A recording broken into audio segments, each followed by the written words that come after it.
To the surprise of absolutely no one, the UN Human Rights Council has released a report by a supposedly independent commission of inquiry accusing Israel of genocide.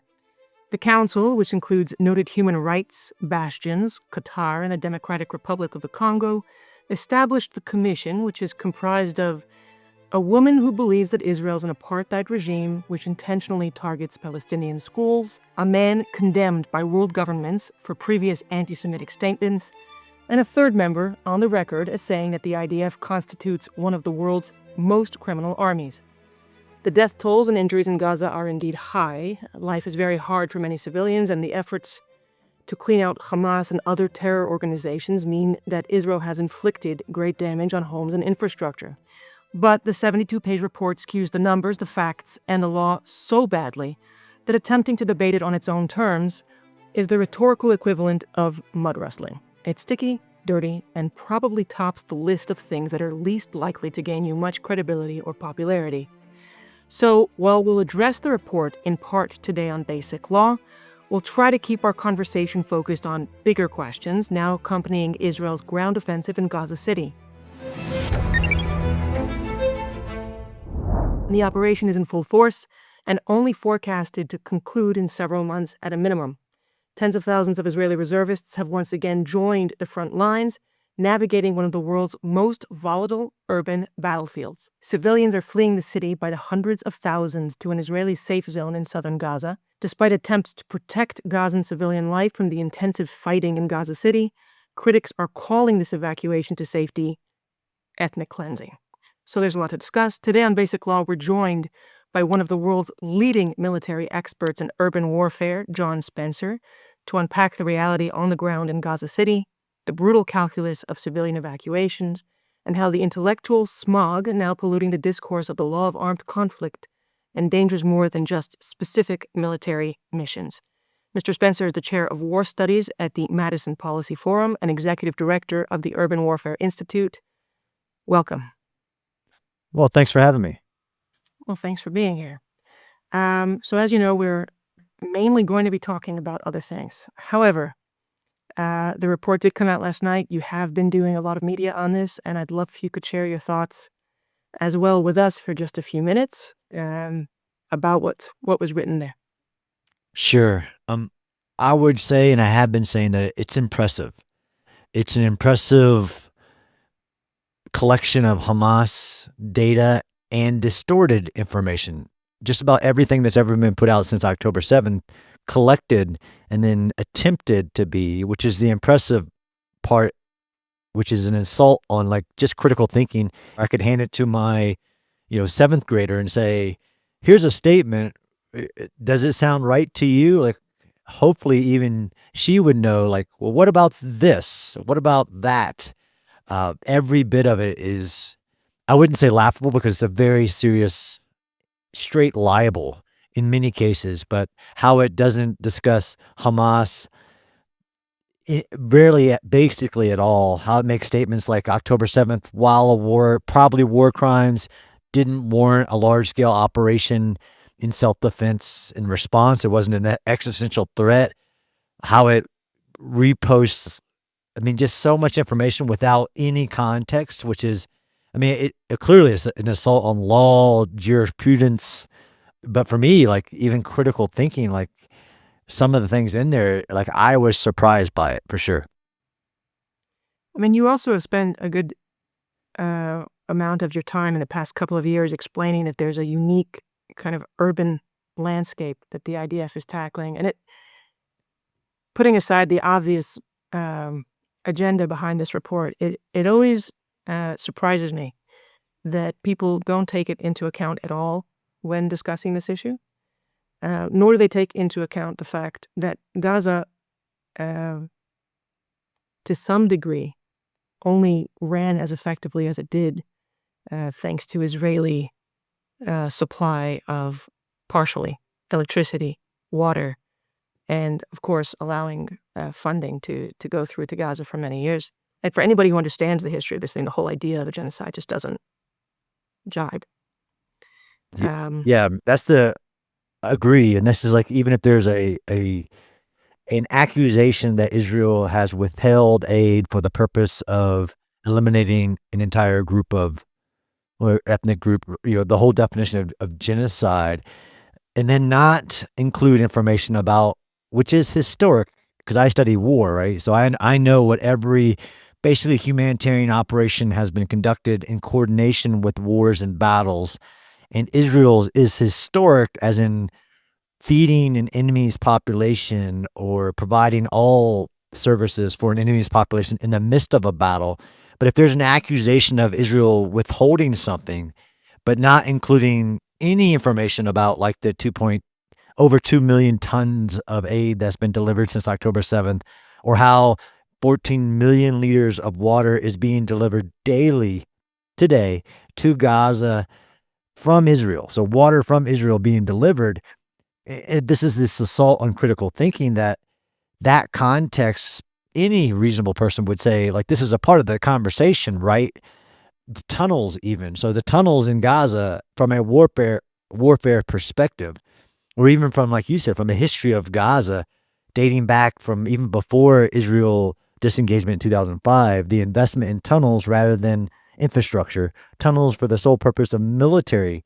So no civilians allowed in tunnels, over 400 miles of tunnels. This report mentions tunnels one time, and only to question, which is like any reasonable person could watch Israel's footage of a tunnel in the European hospital where Mohammed Sinwar was questioned, but this report only says the word tunnel once to say that allegedly Mohammed Sinwar was killed in the European hospital complex.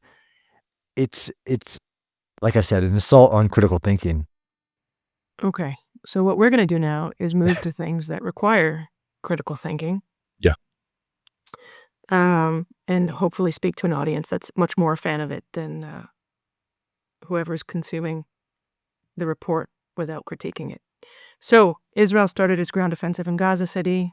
We had about a month of preparatory strikes. It's now been reported it's going to take at least several months to gain military control, let alone potentially clean out the terrorist infrastructure. You've been embedded with the IDF. You follow many, many conflicts around the world and historically. How do you think the next few months will play out, and what needs to happen now and afterwards to win the war? So that last bit's, it's really hard as somebody who taught strategy at West Point to say what does winning look like. To achieve the three goals that Israel set since October 7th, which even that report says are questionable, which is ridiculous. Returning the hostages, destroying Hamas's military infrastructure, removing them from political power, and ensuring that no threat comes from the Gaza Strip against Israel again. This battle, right, and this has been a big problem since October 7th, is the critics grasping for data. Most of them who hadn't studied war before October 7th, but grasping for comparative analysis data. And that's what I do, right? I write case studies on the past.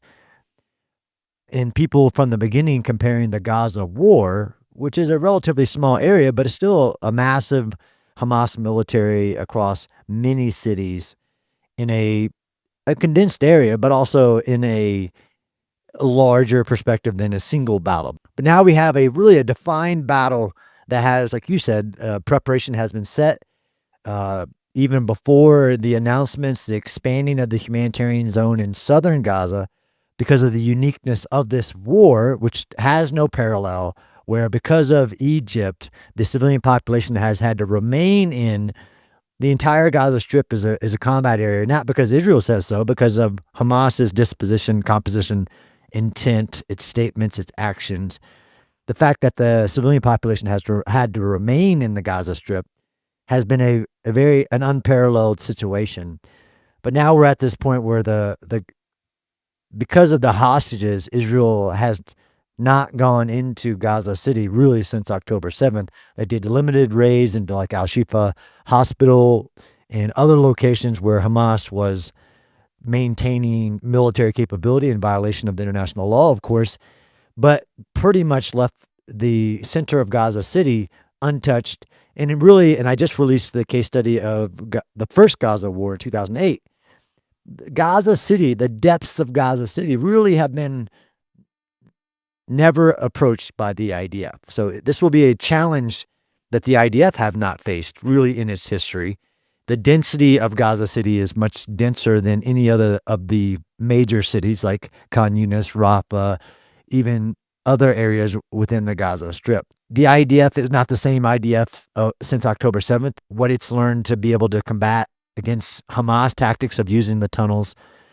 But there is lots of concerns because this will be the largest operation that the IDF have attempted since October 7th.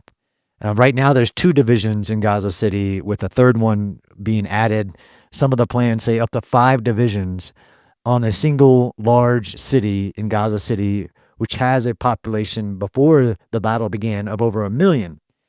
So that one of the biggest challenges, which the IDF started, of course, was the evacuations, right? So I've done my own podcast with law of war professors on, that balancing between military necessity and humanitarian imperatives or humanitarian concerns.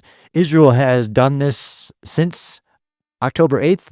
Matter of fact, they've done more civilian harm mitigation measures, what we call kind of the steps you can do to limit civilian harm, than any military in the history of any urban battle, let alone urban-centric war.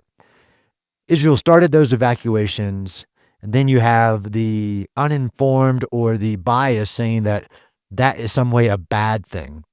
But Israel, of course, is actually trying to separate the civilians in Gaza City. So now we can really compare Gaza City to other battles like the 2016 and 17 Battle of Mosul, where there was 1 million residents. So you can actually compare that battle to the Battle of Gaza City, although the disposition of the enemy is much bigger. And I know this is a long answer, but as we see the operation starting, the evacuations of civilians, it's really step one. Although the preparatory strikes that you talked about, like eliminating things that would be very important to Hamas's military that's trying to fight in Gaza City. But the evacuations are the biggest thing. Getting the civilians, that's the primary enemy tactic, which is unique, again, unparalleled in war, that the other combatant who violates all the laws of war as a operation, as their kind of techniques, who uses human sacrifice, and they're stopping civilians as we're talking, and written, verbal, and actual actions telling civilians they cannot evacuate or they'll face death, severe consequences. So you have this kind of tie between the IDF urging, the prime minister urging civilians, please move out of harm's way, and then the political organization responsible for the people of Gaza, Hamas, is saying, if you leave, there will be severe consequences, because they need that human, some people call it a human shield strategy, but I call it a human sacrifice strategy. I'm inclined to agree. So you actually, because you were so comprehensive in your answer, you kind of preempted partially the next question, which had to do with evacuations. And maybe we can go into a bit more detail, because you keep saying it's unparalleled. Maybe kind of sort of there's something that you can, I don't know about compare or learn from the Mosul evacuation. And also just on this point about Hamas and we'll call it human sacrifice, is it really unique in the sense that, let's say, ISIS would not have done something similar? So the broader question is about kind of the considerations that the military needs to take into account in moving them, and potentially in where they go to, and what lessons might be learned from other conflict zones. Sure. Yeah, so there's a lot there now. So just go for it. Sure. It is a great question, and I've done, actually, I've written a lot about it. So in a densely populated urban area, by definition, there are civilians present who are not a part of the operation. In my world, there's really combatants and non-combatants. And because of the uniqueness of the Gaza war, where Hamas's strategy is to blend in with civilians, right? So they don't distinguish themselves in any way, which is required by the law of armed conflict. And they purposely embed themselves.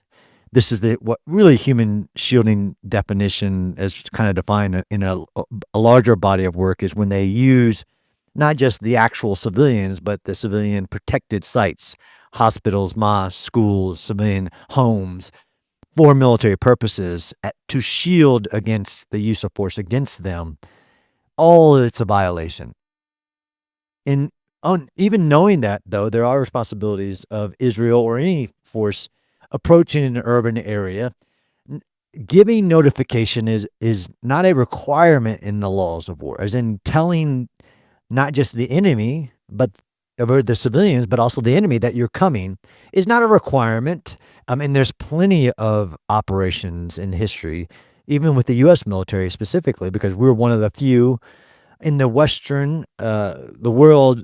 That's the people that follow the law of conflict. If you actually try to do comparisons against other militaries, like in Ukraine, Russia doesn't follow the law of conflict. Syrian war, Yemen war, like Russian history, like in Chechnya, all that. It's really hard. So I usually use Western military examples. So the U.S. military invasion of places like Panama, Iraq, Afghanistan, because the element of surprise is vital to the military necessity. There isn't advanced notifications of this is when we're coming. Russia's invasion of Ukraine, there wasn't notifications, but fine. In a really protracted sense in which you know the enemy defender is there and he is trying to use the civilians, giving notification is a well-established practice as well. I'm just want the listeners to know it's not a requirement, and actually you do give up immense amounts of military advantage, which is defined concrete military objectives, military advantage in the laws. You do give that up when you say, look, I'm coming, and I'm coming to Gaza City at this point, exact location where they're doing the operation. But it is historical as well, though, although the Mosul operation is a great vignette, right? Again, because that's the comparison. To answer, which is really easy to answer, no, ISIS did not use a human sacrifice strategy. ISIS did use a human shield strategy where it tried to keep civilians from fleeing. It did push even mass civilians. They would require civilians to like walk in front of their positions and things like that. But they didn't, as a strategy, tell the people, look, I want you all to die in order for us to achieve our goal. You should have this goal too, to in the afterlife that Israel is destroyed or our enemy is destroyed, their nation is destroyed. That sacrifice strategy, since the Hamas leadership has said, we need the death of our women, children, we want this. And of course, the civilians cannot be in our tunnels, which the entire population of Gaza could fit in Hamas's tunnels with ease. Like other battles that I've studied, wars, even in Ukraine, the civilians sought refuge in the tunnels of like Kyiv and other locations. But okay, knowing all that, so no, ISIS did not do this. In the Battle of Mosul, which is the biggest battle since World War II. So really the only comparison, although I really railed against people using it early in the Gaza war because, Gaza itself has 3 cities of over hundreds of thousands. And it has 24 cities. So to compare it against one city is really like, even from an analytical academic perspective, like that's not a comparative analysis. But now we're at the point, yes, in Mosul, ISIS trapped the civilians. The Israel government, or the Iraq government, told the civilians not to evacuate. So because they didn't have a place really to be able to deal with a large population evacuation in humanitarian areas and the complexity of it. So initially they told the civilians to stay. And as the battle progressed, of course, there was massive civilian casualties. So then they eventually made notification and tried to establish a safe area for them to evacuate to. From a kind of a history of urban warfare perspective, yes, there are many protracted battles in which the attacking force, like the United States, like the Battle of Fallujah, Tal Afar, will do notifications and ask for civilians to leave and then search all the civilians, which is unique as well, on the way out to make sure that the terrorist or enemy combatant is not trying to blend in with the civilians. And all of those that I just mentioned, like Fallujah, Ramadi, Tal Afar, where if there's an evacuation, you actually search the civilians for the enemy on the way out, if possible. But notification is kind of the norm. And that's pretty much, and then, of course, following all the laws of war and distinction of what is a combatant, even if they're wearing civilians, hostile intent, hostile actions, all of these things. Israel from the beginning has done more of that, as in the notifications, right? And this is pretty much, well, how Israel does notifications is unlike any military in the history of war, right? So mostly before, even during World War II, if you wanted civilians to flee an area because there was about to be major combat operations or a bombing or anything, you just drop flyers. And that's pretty much the standard. You drop flyers on the population and they pick up the piece of paper that tells them to leave. And it usually says where to go, what route to take, is it an advancement. Maybe you do TV, radio. But of course, Israel does way more than that. It does direct phone calls, actual soldiers in phone banks calling into Gaza, voicemails, text messages, drones with speakers on them, parachuting drones, all doing the evacuation notices down to individual block level where they'll hand out their maps and the flyers and tell the civilians exactly as they have not left, they'll continue notifications. They'll do daily pauses, which is actually unique in war as well. And Israel's doing that even today, saying we're opening a new evacuation zone. And for these hours, that area will completely be no combat operations, those tactical pauses. And for a while, Israel was listing these tactical pauses. So even from October 7th on, hundreds of tactical pauses daily for many hours where they would announce to the enemy, for these next 6 hours, we will not conduct any combat operations to allow civilians out, to allow humanitarian aid in. This is where you get into like the academic study of what is sieges, where some people will say sieges are illegal. They're absolutely not. And of course, the civilians are trying to get out. You have Hamas trying to keep them in. From an evacuation perspective, though, in this context, in Gaza, with all the uniqueness to it, if somebody would acknowledge the context to it, the humanitarian thing to do, of course, is to give civilians notification and ask them to leave. And then you get to the question is, are they leaving? Which has been a challenge. Like I said, Egypt's refusal in violation of treaties and agreements and international norms to allow civilians. Israel has created humanitarian safe areas inside of Gaza, and people will debate, well, yeah, they still conduct operations there because that's where the enemy is moving in violation also of the law of war, like Mohammed Def, who was eliminated right next to the Al-Mawasi humanitarian zone in Gaza. The notifications is a humanitarian imperative, but there has been a challenge where even in the history of war, there's about 10% of the civilian population that just can't leave, won't leave, and there's many other definitions of why.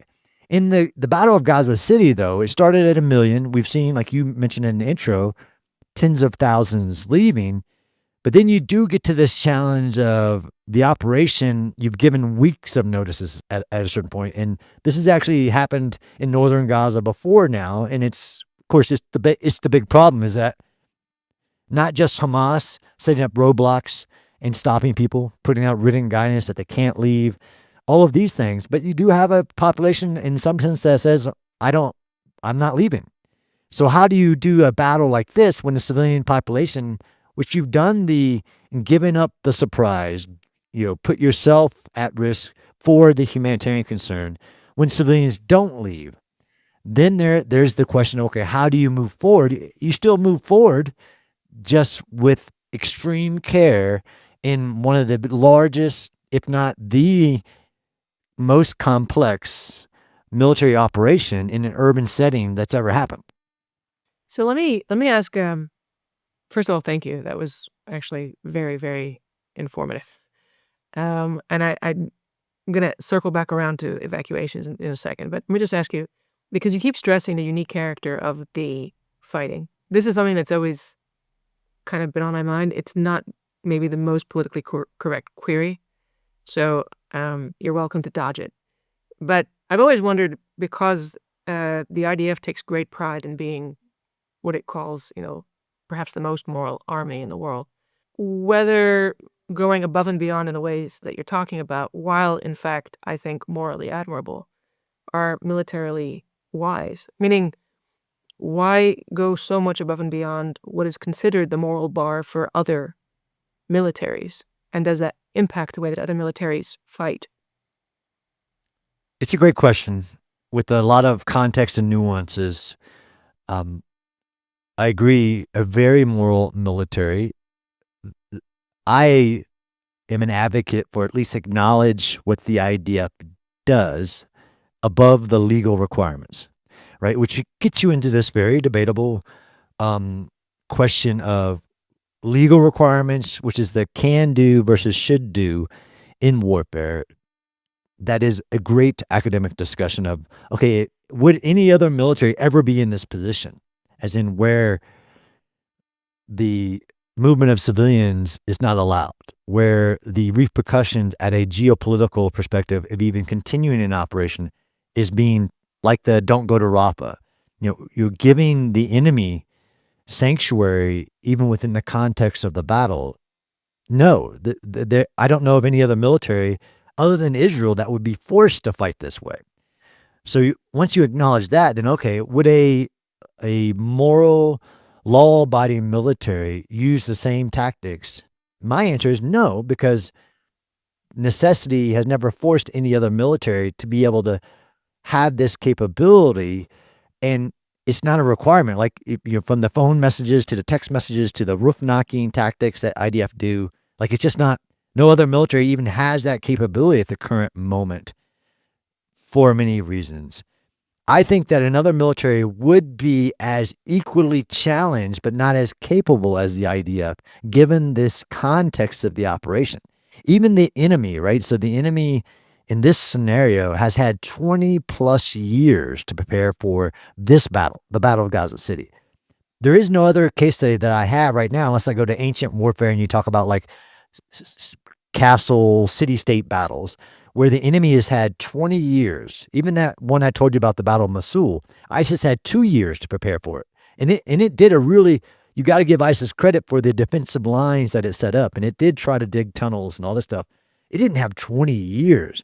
So for any law-abiding military to face a embedded military in a dense urban area who is prepared for 20 years, uses human sacrifice strategy, uses information warfare. So like this war, this battle began, of course, a long time ago. Would any other military do the same? Does it disadvantage the IDF? Should they be doing these things? As in in order to achieve the military goal, should they be doing these things? The answer is, of course, yes, given the context. Of course, other moral, ethical, law-abiding militaries would do the same to the maximum of their capability. I argue strongly that no other military would have this capability to take these civilian harm mitigation measures just from like an architecture perspective. But that doesn't mean they shouldn't. I think they should. The world should acknowledge what they do in trying to prevent civilian harms.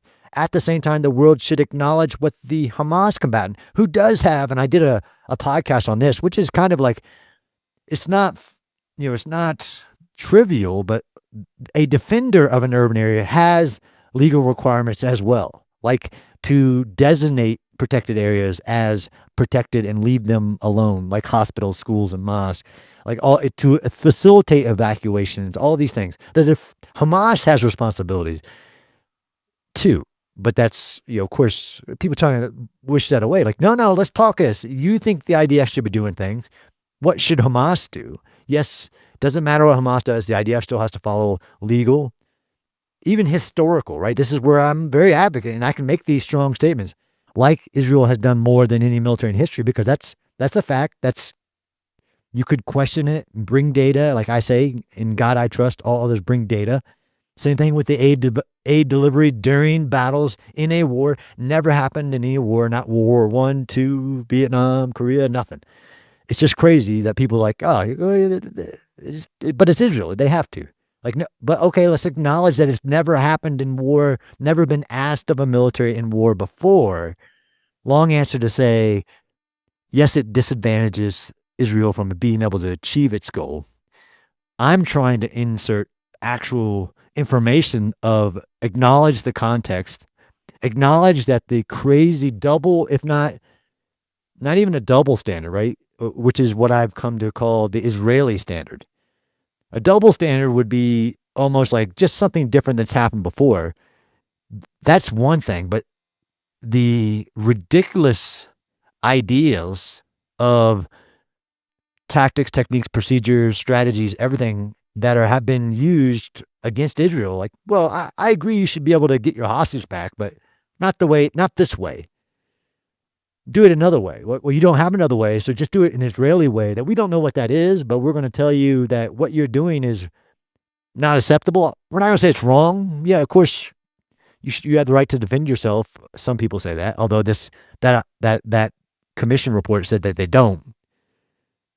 But not this way. That's an Israeli standard. So this is as we do the nuance of the talks on the legal aspects, that's a double standard, but it's also an Israeli standard because it's never been even asked of any other nation in history. So I was wondering about this because this is also something else that you've said a lot in your wonderful conversations, which is you make this point about the double standard and Israeli standard. So for instance, with the evacuation, the safety zones, to two safety zones, the movement of people itself is being called ethnic cleansing, right? And then in the safety zones, there are many complaints that conditions are not comfortable, up to snuff, livable, sort of, placing on Israel the obligation, which, having read, the applicable international law, is kind of softly there to the extent practicable, the obligation basically to ensure that people move from a comfortable lifestyle in Gaza City to something that's like comparable. So Israeli standard, right? I think probably I'm going to skip past the question I wanted and just we can agree that those are not, they may be speaking to a difficult situation, but they're not legally correct, nor are they take into account all this context that you've been giving. Okay, but then, so the question becomes, you call it an Israeli standard. Is it really an Israeli standard? Is it something that the West or Western powers, including, maybe the United States, although of course it's a superpower, so it's differently positioned, should be looking at and saying, oh, this is like the canary in the coal mine. It's not really an Israeli standard. It's a standard that's where Israel is being used to kind of evolve it and entrench it. And next on the list is us when we have an interest in waging war. So is that a fair way of thinking about it, or is the Israeli standard really just Israel? I personally believe, again, based on my research of many wars, that there are anti-war groups that would advocate that they want these ideas, like the one you just mentioned about evacuation and a comparable standard outside of the actual legal definition of reasonable, feasible, practical, that gets wedded into there, which nations will then agree to customary laws or your different rules and agreements between nations, that they'll write that wording in there to give the freedom of context, of course, under which the ultimate test is the balance of military necessity and humanitarian imperative, right? Which is the evolution you're talking about. But I still think it's no, because give me a country. I bleed red, white, and blue. I'm an American, so I like to think in the United States perspective. Although some people would argue, like, yeah, the United States won't have to care for some of those political constraints, like Israel, this small nation surrounded by enemies, that does matter the geopolitical international perspectives. Somebody might say, well, the United States, of course, wouldn't have to do that, right? Nobody's going to tell the United States, don't go to Rafah where the enemy is holding your hostages, where the enemy leadership is, things like that. Or we're not going to send you any more weapons, like, of course.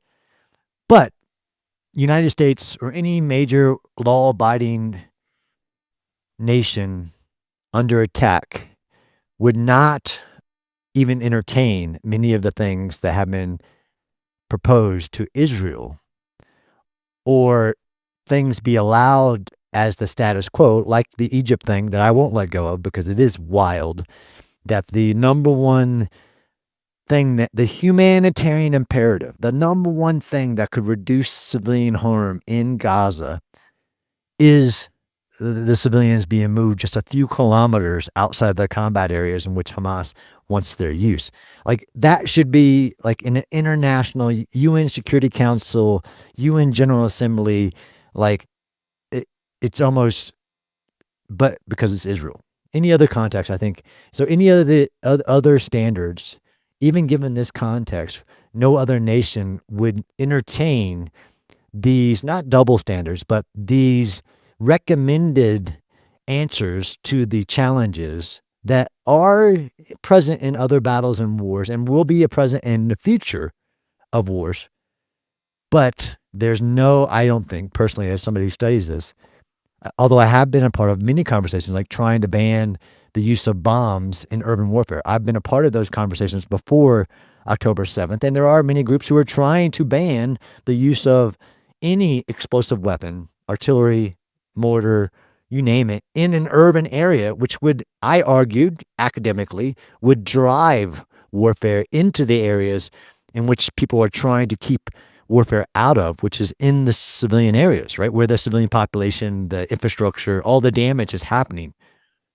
But no, I'm my personal opinion. This isn't a double standard because yes, people would love to evolve to the point where war in urban areas is not legal, right? And this is even Amnesty International attempted to say that exact words during the Ukraine war, and I was railing against it, where they put out a report saying it was illegal for the Ukrainian military to be in the urban areas which they were defending from a Russian attack because it put the civilians in danger. Like that's an incredibly naive position to take, that a military can't defend the urban areas in which are under attack. Of course, they have to follow laws. Like I said, the defender has requirements under these evolving laws of war as well. But there are so many of these standards, they're not standards, but these double standards that aren't actually, that I don't, no country would entertain becoming the new customary law, right? Because some things do, the law does evolve and something becomes a customary law where everybody's like, yes, we now kind of collectively agree that this should be a norm or law going forward, which is a whole different category. But I don't think any of these would be entertained by any of these, even Western nations who have been critical of Israel's tactics, techniques, and procedures thus far. All right. So that kind of hooked into the next question, which we may Sorry about that. No, it's fine. I like the fact that I can almost even sort of keep us on the schedule. So the next question was sort of when you see terms like ethnic cleansing, like genocide, like proportionality, right? Being used or misused so callously in the media, in international forum, by academia. I wonder whether in some way that causes a soldier or a commander to sort of take these things less seriously, right? Because you have these very, very serious charges that have real meaning that are being used for completely the wrong thing. And so at that point, what meaning do they have? Exactly. Yeah. So do they affect, is that something that a soldier or a commander, like, does it come through to them? Does it affect the way that they think about their strategy, their fighting? I mean, I think it does at a higher level, absolutely. You know, some people might say, well, that's a legal debate. When you're right. I mean, this translates to the battlefield, where somebody wants to words have meaning, and you know, because I'm an academic, I rail against like that's not the definition of that word that you're using, right? So the temporary evacuations of civilians out of harm's way to prevent civilian harm is not ethnic cleansing, and when it's defined as such, it is doing harm to the actual intent of trying to limit civilian harm. I rail against, which has actually been said again, the Israeli standard, which is a great example. A previous U.S. administration said the correct number of civilian casualties in Gaza was 0, and that's not a standard. It's not a reasonable idea. It's a Israeli mandate, which was insane because that means we're saying one thing, but we're actually telling you that you can't defend yourself. I do believe it translates on the ground, especially at a kind of I wouldn't, your commander, you know, what echelon you're talking about, but especially at the operational level, like for this, like the IDF chief of staff, when he is trying to do everything ever done in history, reasonable, feasible, moral, ethical, to get civilians out of harm's way, an international community of so-called experts defines it as ethnic cleansing. I do think it changes the definition where it has no value. And it does really matter if you took it out of the Israeli context, like you said, were these things like disproportionate. I rail against people using that word inappropriately because it murders almost the fundamental law of war principle of proportionality, which is a defined term that has been worked on for literally centuries. Like, what is disproportionate? Well, okay, what is proportionality? And these false redefining of it and using numbers to try to validate the redefining of the term, where the mere definition of war is the use of overwhelming military force against your enemy to compel them to do your will. Proportionality is a very important. I'm an advocate for the laws of war, and that they are adhered to, because they do put limits on the brutality of war, which is about death and destruction. But we have evolved it. We have evolved as societies. The laws of war have changed, but those fundamental principles, like proportionality, which is the very hard analysis of what is the military goal and making sure the cost to civilians is not excessive to that goal, and you've done everything feasible, reasonable to limit the civilian harm. It has nothing to do with the amount of force that is used, irrelevant of the goal, like survival. A survival of a nation is a very big goal. And this is, again, going back to that commission where it said it wasn't an existential threat to Israel. Like, that's a lie. It absolutely wasn't an existential threat. Hamas invasion of southern Israel. But that would get into proportionality. But then how people are trying to redefine it, because war is political, right? So I agree with you. It matters to commanders, especially if the commander understands that war is the pursuit of political goals. And when the political echelon of nations are trying to redefine what is proportionate use of force with all these false assertions and logic analysis, it makes those words have no value. It leads to this, like we were talking about before, these positions that war should be illegal, every bit of it. Like, it's just illegal, all of it. War is human by its nature. Only the dead have seen the end of war. There is evil intention, like what Hamas does every day to even its own population. And war is necessary. It should be constrained, but that doesn't mean you redefine stuff to where it has no meaning, and people start to disregard the entire thing, which is a point where you get to, I want everybody to follow the law of war. I don't want things redefined. I want people to understand what the law says, because it's been worked on for centuries.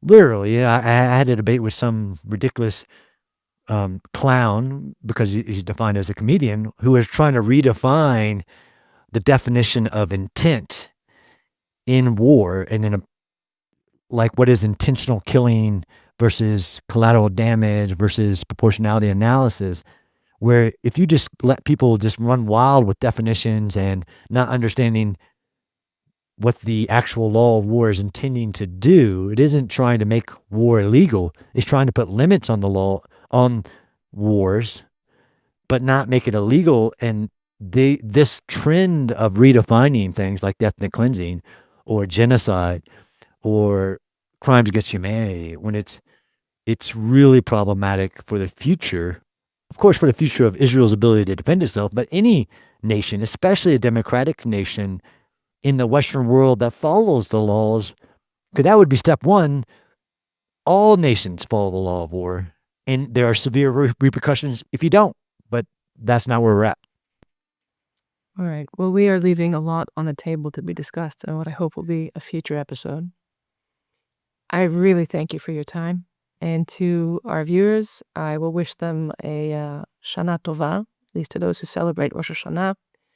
And I hope we look forward to a year in which there is a victory, there is a return of the hostages, and more peace for us and for the region.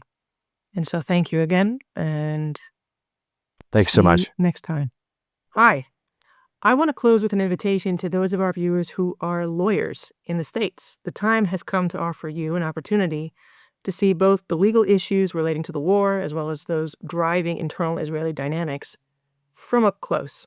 So the forum is launching a CLE trip to Israel for later this year, including many of the speakers on this program and discussions with the most senior legal figures in Israel, amazing debates, as well as insights into Israeli commercial issues and more. So if you're interested in participating, please contact us at the link in the description, and we'll be in touch with you soon with details on the trip. Thanks, and Shana Tova.